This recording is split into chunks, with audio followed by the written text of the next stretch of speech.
कामचोर देवरानी। एक बार की बात है, सुषमा अपने पूरे परिवार के साथ खुशी खुशी मोहन नगर में रहती थी। उसकी दो बहुएं थी, पल्लवी और शिवानी। एक दिन दोनों बहुएं रसोई में काम कर रही होती है। तभी उनकी सास सुषमा उन्हें बुलाती है। अरे बहू, जरा इधर तो आना। शिवानी, जरा जाकर देखना सासू माँ क्या कह रही हैं। दीदी आप ही देख लो ना जाकर, आपको भी तो सुनाई दे रहा है। अरे मैं आटा गूंद रही हूँ ना, तुम चली जाओ। हाँ तो मैं भी तो सब्जी काट रही हूँ ना दीदी। अरे बहू जल्दी आओ। ओह, ये तो जाएगी नहीं। मैं ही जाकर देखती हूँ कि क्या करना है। पल्लवी सुषमा के कमरे में जाती है। जी मम्मी जी, क्या हुआ? शाम को घर पर कुछ मेहमान आने वाले हैं, तो तुम अच्छा सा खाना बना लेना बहू। ठीक है मम्मी जी, आप बता दीजिए क्या क्या बनाना है और कितने लोग आ रहे हैं। सुनील की मौसी जी और उनका पूरा परिवार आ रहा है। कुल मिलाकर 3 लोग और हमें मिलाकर हुए 9 लोग। तो अभी से ही तैयारी करना शुरू कर दो। और हाँ, घर की सफाई भी कर देना, हाँ अच्छे से। जी मम्मी जी, सब काम हो जाएगा, आप चिंता मत कीजिए। पल्लवी शिवानी को घर में मेहमान आने वाले हैं इसके बारे में बताती है। क्या 9 लोगों का खाना बनाना होगा, घर की सफाई करनी है? बाप रे, सासू माँ ने तो हमें घर की नौकरानी ही समझ कर रखा है। ऐसा नहीं बोलते शिवानी, हम इस घर की बहू हैं और घर के काम करना हमारा फर्ज है।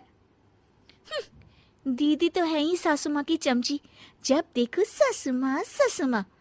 मैं तो इतना सारा काम नहीं करने वाली। शिवानी कपड़े लेकर गमला साफ कर रही होती है और चक्कर आने का नाटक करने लगती है।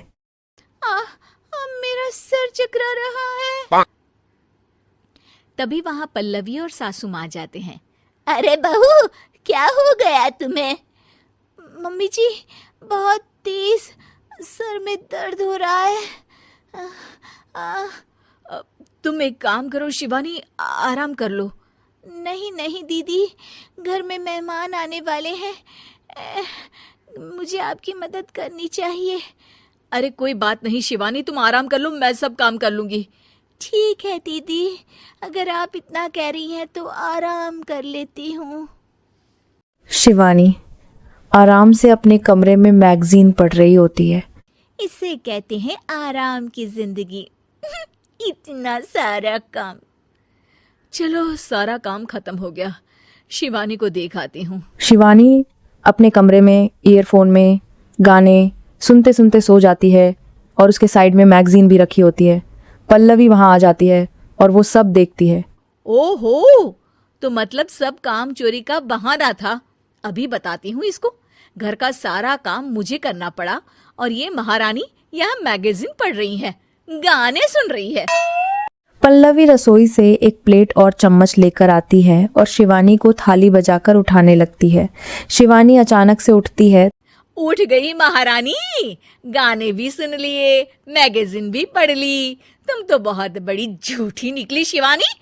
तुमने सर दर्द का बहाना बनाया ताकि काम करने से बच सको।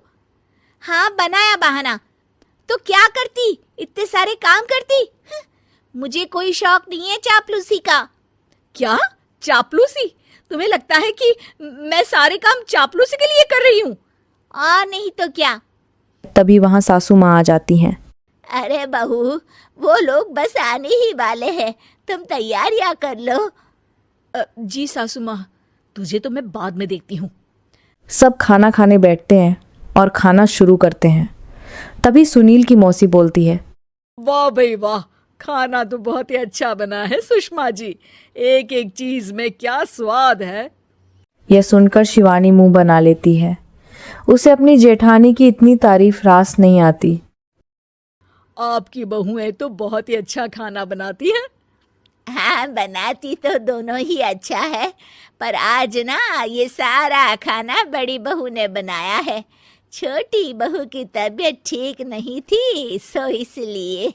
मानना पड़ेगा सुषमा जी, आपकी बड़ी बहू तो बहुत ही गुणवान है। पल्लवी की तारीफ सुनकर शिवानी को जलन होती है। पल्लवी यह सुनकर खुश हो जाती है और शिवानी की तरफ देखकर उसे चिढ़ाती है। कुछ देर बाद मेहमानों के जाने का वक्त हो जाता है। मौसी जी सबके लिए उपहार लाई होती है। वो सबको शगुन के पैसे देती है और अंत में पल्लवी के पास आती है। तुम्हारे लिए शगुन का लिफाफा तो है ही, पर बहू तुम्हें एक और उपहार भी मिलेगा इतना अच्छा खाना बनाने के लिए। मौसी अपने सोने के कंगन निकालकर पल्लवी को पहना देती है। ये लो, ये मेरे मनपसंद कंगन है, अब से ये तुम्हारे हुए। धन्यवाद मौसी जी। ये देखकर शिवानी तो पूरी तरह से जल जाती है और गुस्से से रसोई में चली जाती है। तभी वहां पल्लवी आ जाती है और उसे अपने कंगन दिखाने लगती है। देवरानी जी, अब आपका सर दर्द ठीक तो है ना? मुझे लगता है कि अब सर दर्द शुरू हो गया होगा आपका।